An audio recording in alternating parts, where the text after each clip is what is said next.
Hello my dear friends. आज हम sports की जर्नी के बारे में इस वीडियो में डिस्कस करने वाले हैं, जहां पर द हिंदू में दिए गए कुछ सवाल थे कि स्पोर्ट्स के लिए एक डेडिकेटेड डिपार्टमेंट कब बनाया गया था।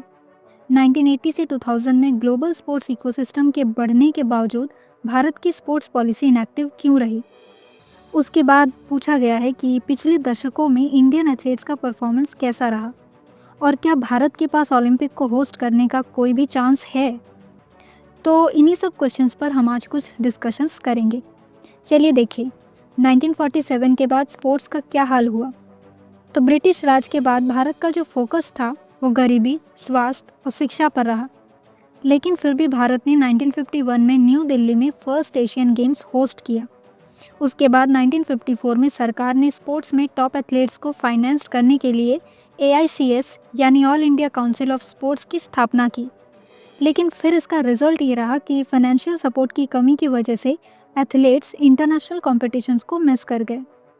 पर इसके बाद भी 1920 से 1980 तक इंडियन मेंस हॉकी टीम ने ओलंपिक में अपना पोजीशन बनाए रखा, जिसमें काफ़ी सारे स्टार्स हमें देखने को मिले, जैसे मिल्खा सिंह जो एशियन गेम्स के 400 मीटर्स में गोल्ड जीतने वाले ओनली एथलीट रहे, प्रवीण कुमार जिन्होंने एशियन गेम्स के डिस्कस थ्रो में गोल्ड मेडल्स जीते, और कमलजीत संधू जो कि एशियन गेम्स के 400 मीटर रेस में गोल्ड जीतने वाली फर्स्ट इंडियन वुमेन रही। आगे बढ़ते हैं, भारत की स्पोर्ट्स पॉलिसी कब शुरू हुई। 1982 के एशियन गेम्स ने बदलाव को और ज़्यादा स्पीड दिया।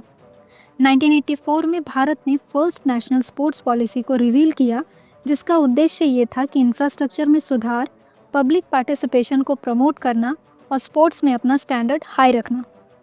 इसके बाद 1986 में नेशनल एजुकेशन पॉलिसी को फॉर्मलाइज करने के लिए SAI यानी स्पोर्ट्स अथॉरिटी ऑफ इंडिया की स्थापना की गई। 1986 से 2000 के बीच स्पोर्ट्स काफ़ी जल्दी डेवलप हुआ, लेकिन अगर हम भारत की बात करें तो यहाँ पर थोड़ा स्लो था। अब बात करते हैं कि 2000 के बाद स्पोर्ट्स का इम्प्रूवमेंट कैसे हुआ। 2000 में भारत ने MYAS यानी ministry of youth affairs and sports बनाया। 2001 में संशोधित नेशनल स्पोर्ट्स पॉलिसी की शुरुआत की। इस पीरियड में यूनियन बजट में स्पोर्ट्स को भी शामिल किया गया, लेकिन इसमें बहुत ही कम डिस्ट्रीब्यूशन रहा और उस टाइम इंडिया की मेडल टैली नॉर्मल रही, जिसमें राज्यवर्धन राठौड़ ने 2004 शूटिंग में सिल्वर मेडल जीता, तो वही अभिनव बिंद्रा ने 2008 में गोल्ड जीता। 2008 के बॉक्सिंग में विजेंदर सिंह और 2012 में मैरी कॉम ने ब्रॉन्ज मेडल जीता। 2011 की बात करें तो इस time national sports development code यानी NSDC पेश की गई, जिसका एम नेशनल स्पोर्ट्स फेडरेशन को रेगुलेट और प्रोफेशनलाइज करना था। फिर ये हुआ कि कुछ सालों में कई इम्पैक्टफुल स्कीम्स शुरू की गई, जहां पर टॉप एथलीट्स को कोचिंग, न्यूट्रिशन और इंफ्रास्ट्रक्चर सपोर्ट प्रोवाइड किया गया। 2017 के खेलो इंडिया ने स्कूल्स और यूनिवर्सिटीज़ में यूथ टैलेंट को आइडेंटिफाई किया और फिट इंडिया मूवमेंट 2019 में फिटनेस को बढ़ावा भी दिया।